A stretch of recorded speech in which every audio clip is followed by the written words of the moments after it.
আসসালামু আলাইকুম। আমরা জানি পরমাণুর বিভিন্ন কণিকা সমূহ যেমন নিউট্রন, প্রোটন এগুলো পরমাণুর নিউক্লিয়াসে থাকে। কিন্তু ইলেকট্রন এই নিউক্লিয়াসে না থেকে নিউক্লিয়াসকে কেন্দ্র করে বিভিন্ন কক্ষপথে ঘোরে। এই ভিডিওতে আমরা জানবো ইলেকট্রন কেন নিউক্লিয়াসে থাকতে পারে না। এটা আমরা যে প্রিন্সিপালের সাহায্যে জানবো সেটা হচ্ছে হাইজেনবার্গ আনসার্টেইনটি প্রিন্সিপাল বা হাইজেনবার্গের অনিশ্চয়তা নীতি। এটাকে সহজে বোঝার জন্য একটা উদাহরণ দেওয়া যেতে পারে। যেমন আমরা যখন একই সাথে দুইটা কাজ করতে যাই, যেমন অনেকে আমরা পড়াশোনা বা ম্যাথ করার পাশাপাশি গান শুনতে পছন্দ করি। এখানে বিপত্তি হয় যেখানে আমরা যদি পড়াশোনায় মনোযোগ দেই তাহলে আমরা গানে মনোযোগ দিতে পারি না, আবার যদি গানে মনোযোগ দেই তাহলে আমরা পড়াশোনায় মনোযোগ দিতে পারি না। এই যে একই সাথে আমরা যখন দুইটা কাজ করতে যাচ্ছি, একটাতে ফোকাস করলে অন্যটা রিফোকাসড হয়ে যাচ্ছে, অর্থাৎ একই সাথে আমরা দুইটা কাজ করতে পারছি না। এরকম ঘটনাটাই ঘটে অতি ক্ষুদ্র ভরের পার্টিকেলের ক্ষেত্রে। হাইজেনবার্গের অনিশ্চয়তা নীতি অনুযায়ী আমরা অতি ক্ষুদ্র ভরের কোনো কণার আহ, ভরবেগ এবং অবস্থান একই সাথে নির্ভুলভাবে পরিমাপ করতে পারি না। এটাই হচ্ছে হাইজেনবার্গের অনিশ্চয়তা নীতি। এই ভরবেগ এবং অবস্থানের বিষয়টাকে যদি আরেকটু ক্লিয়ার করতে চাই, তাহলে আমরা আরেকটা উদাহরণ দিতে পারি। যেমন কোনো চলমান বস্তু বা একজন ব্যক্তি হেঁটে যাচ্ছে। এখন যদি বলি এই হাঁটতে থাকা লোকটার ভরবেগ কত, তাহলে কিন্তু আমরা অতিক্রান্ত দূরত্বকে সময় দিয়ে ভাগ করলে আমরা বেগ পাবো। এই বেগকে যদি ব্যক্তির ভর দিয়ে গুণ দেই তাহলে আমরা ভরবেগ পেয়ে যাবো। ইজিলি পেয়ে গেলাম।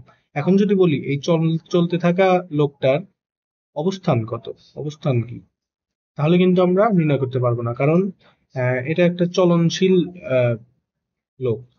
তার অবস্থান প্রতিনিয়ত চেঞ্জ হচ্ছে। এটা কিন্তু আমরা নির্ভুলভাবে পরিমাপ করতে পারবো না।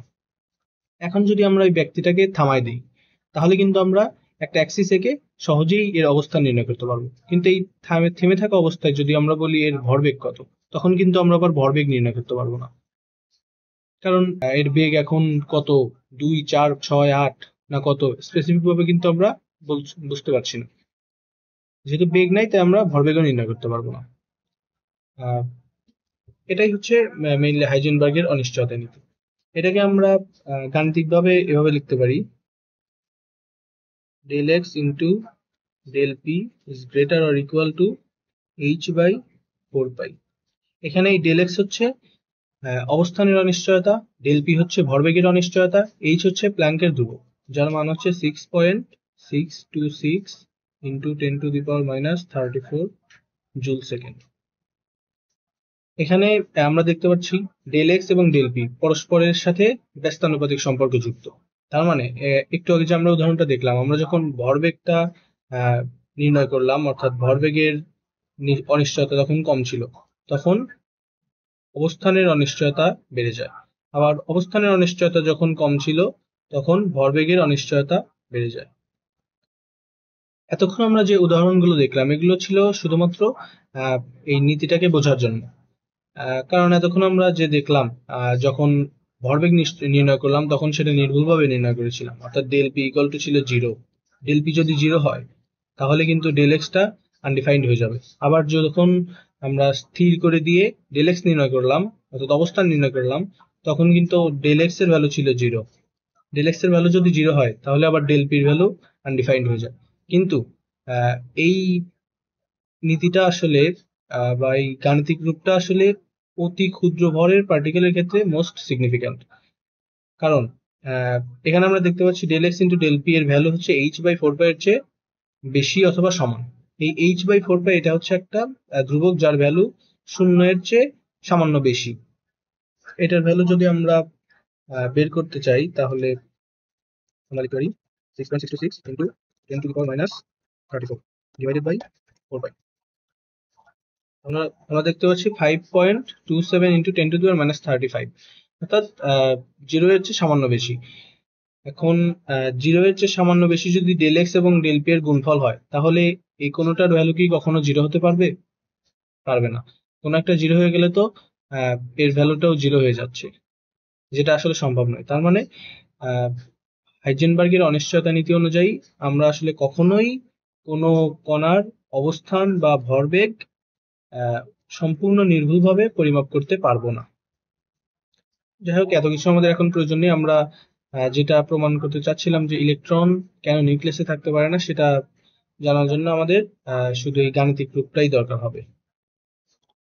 তো এখন দেখা যাক ইলেকট্রন কেন নিউক্লিয়াসে থাকতে পারে না। এটা যেহেতু আমরা হাইজেনবার্গের অনিশ্চয়তা নীতি দিয়েই করবো, তার মানে এখন এই সূত্রটা আমরা লিখে নিই, del x into del p is greater or equal to h by 4 pi. এটাকে আমরা আরেকটু এক্সটেন্ড করতে পারি। আমরা জানি পি ইকুয়াল টু এমভি, অর্থাৎ ভরবেগ। যেহেতু এটা ইলেকট্রনের ক্ষেত্রে নির্ণয় করবো, তাই ইলেকট্রনের ভর নিয়ে নিলাম, আর বেগের অনিশ্চয়তা del v is greater or equal h by 4 pi. এখন ইলেকট্রন কেন নিউক্লিয়াসে থাকতে পারে না, এটা জানার জন্য আমাদেরকে আগে জানতে হবে নিউক্লিয়াসে যদি থাকতে হয় তাহলে কি কি শর্ত মানতে হবে।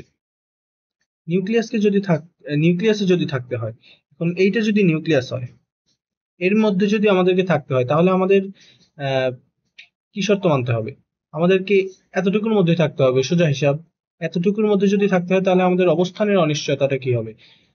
আমাদের অবস্থানের অনিশ্চয়তা হবে এর ব্যাসের সমান, অর্থাৎ আমাদের এতটুকুর মধ্যেই ঘোরাফেরা করতে হবে। তাহলে আমাদের অবস্থানের অনিশ্চয়তা অর্থাৎ ডেল এক্স কে হতে হচ্ছে একটা নিউক্লিয়াসের ব্যাসের সমান, অর্থাৎ 10⁻⁻15 মিটার।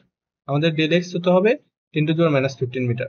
আবার আমরা জানি ইলেকট্রন, প্রোটন এগুলোর আসলে বেগ কখনোই আলোর বেগের চেয়ে বেশি হতে পারে না, অর্থাৎ 10⁻3 × 10⁻8 মিটার পার সেকেন্ডের চেয়ে কখনোই বেশি হতে পারে না। তার মানে আমাদেরকে এই দুইটা শর্ত মানতে হবে নিউক্লিয়াসে থাকতে হলে। এখন নিউক্লিয়াসের ক্ষেত্রে আমরা এখন এই দুইটার ভ্যালুর যে কোনো একটা এই সমীকরণে যদি বসাই দেই, তাহলে আমরা অন্যটা পেয়ে যাব। আমরা এমই জানি, এইচ জানি, 4 পাই জানি। আমাদের হচ্ছে ডেল এক্স আর ডেল ভির মধ্যে হিসাব নিকাশ করতে হবে। আমরা এখন শর্ত মতো জানি ইলেকট্রনকে নিউক্লিয়াসে থাকতে হলে ডেল এক্স এর ভ্যালু 10⁻⁻15 বা এর চেয়ে কম হতে হবে, এবং ডেল ভি এর ভ্যালু 3 × 10⁸ এর চেয়ে কম হতে হবে। এখন যদি আমরা যে কোনো একটার ভ্যালু বসাই দিই, তাহলে আমরা অন্যটা পেয়ে যাব। এখন অন্যটা যদি এই শর্তের মধ্যে পড়ে, তাহলে আমরা বলতে পারবো সে নিউক্লিয়াসে থাকতে পারবে, না হলে থাকতে পারবে না, সোজা হিসাব। এখন আমরা ডেল এক্স এর ভ্যালু বসাই দিতে পারি। ডেল এক্স এর ভ্যালু যদি বসাই দিই, তাহলে আমরা ডেল ভি পাবো h by 4 pi into del x into m. এটাকে যদি আমরা বসাই এবং ক্যালকুলেটরে হিসাব করি, তাহলে আমরা যেটা পাবো,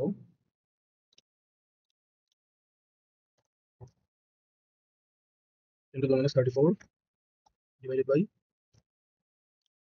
4 পাই ইন্টু ডেল এক্স এর ভ্যালু হচ্ছে 10⁻⁻15 ইন্টু এম এর ভ্যালু 9.11 ইন্টু 10⁻31 কেজি। মানে এটাকে যদি, তাহলে আমরা পাচ্ছি হচ্ছে ডেল ভি এর value 5.78 into 10⁻10 5.78 into 10⁻10 metre per second, যেটা হলো আলোর বেগের চেয়ে বেশি।